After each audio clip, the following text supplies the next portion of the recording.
Hey everybody, it's OJ.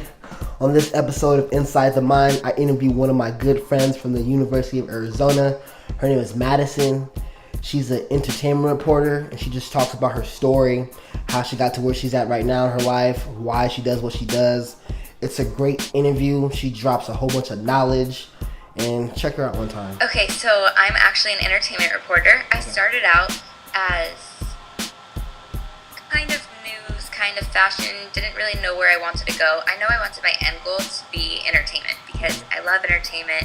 Ever since I was a little girl, my mom would always make me go into PJs, and she would buy these like little baby heels, and I would wear the little baby heels with my PJs, and we would watch E! News together, and it was kind of like our little tradition, and I always knew that's what I wanted to do ultimately. But I was always told from people, like, you have to make your way there, you have to earn your place, you have to be in news in this tiny little city that no one knows about. And in my head, I was like, I'm not going to do that. Like, I'm going to prove myself, and I'm going to do exactly what I want to do. So I was interning for news, a bunch of places, Tampa, Tucson, many different places. And it was really hard for me. I don't think I have like a strong enough heart for news, because one of my big stories that I was assigned to was covering an 18-year-old who was stabbed to death by his best friend. We arrived there before the first responders, so I saw everything, and it was just like way too much for me to handle. So that's how I knew, like, I'm too soft for news. I can't do it. Like, I can't. So then I used my credentials and I applied to LA Fashion Week, and I was like, there's no way I'm getting credentials for that, but like, I'm just gonna apply and see what happens. Yeah.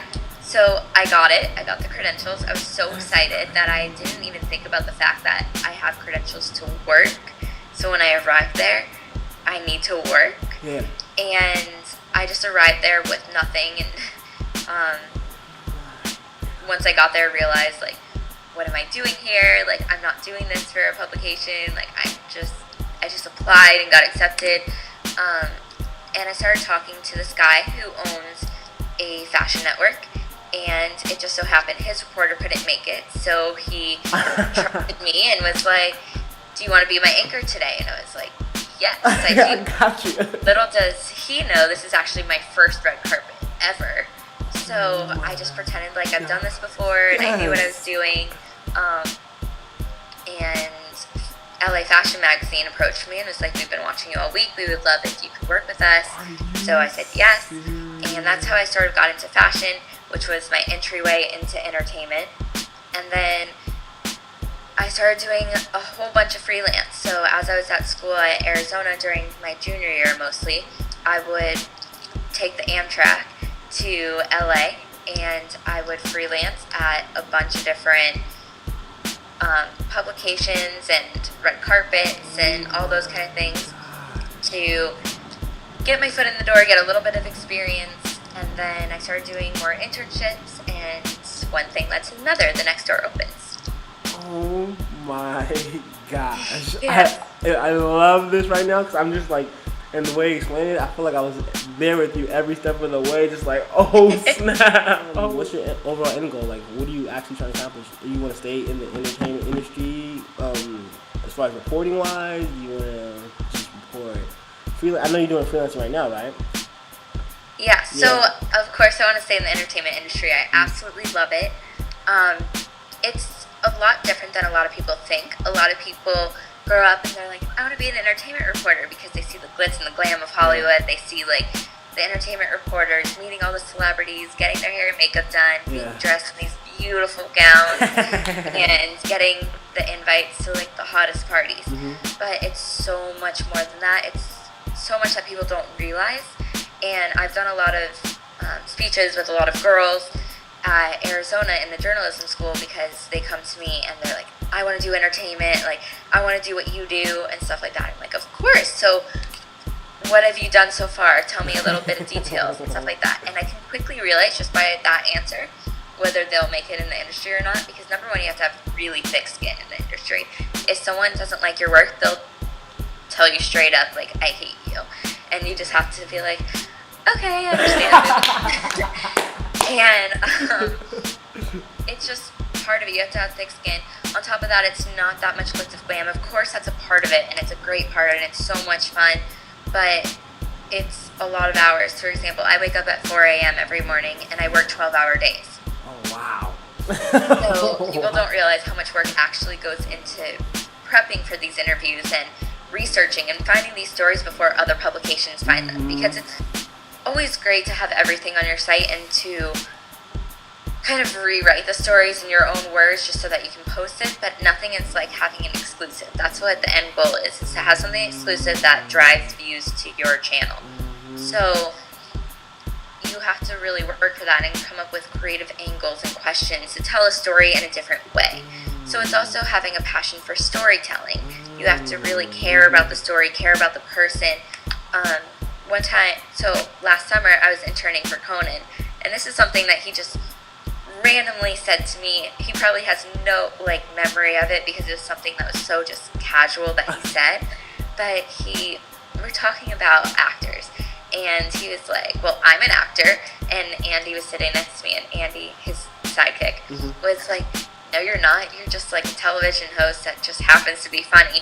And he was like, are you kidding? I have to sit in this chair and pretend I care about each and every one of these actors, saying that they come from that they came to LA with a dream and they worked at a restaurant, and it's the same story over and over, but you have to care and you have to show them that you care, because once they feel comfortable and they feel like you care about their story, they're going to start revealing stuff that you actually care about. And that just stuck with me forever, and I love storytelling. I love telling people and informing people, because the public has the right to know, and that more applies to news. But when it comes to entertainment, I feel like entertainment news is kind of like an escape, if you will. It's something where people can see what celebrities are doing, and it's kind of like a lighthearted thing that they can feel like they're connected to the celebrity. They can feel like they're connected to a role model, because a lot of times people role model these celebrities that are in the lights. And they even sometimes feel like they can feel better about themselves when celebrities do really dumb things that we report on. I can see that.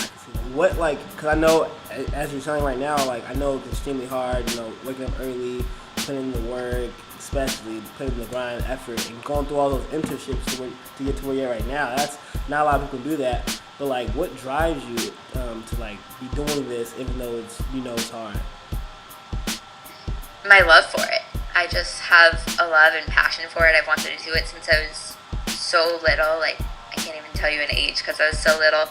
And it's one of those things that I know that I can make it in this industry, and I'm not going to let anything stop me. So as long as I keep going and going and going, there's nothing that's going to get in my way, because we are in this amazing country where we really can become anything that we want to be. It's just up to us and our motivation and our dedication to accomplish those goals.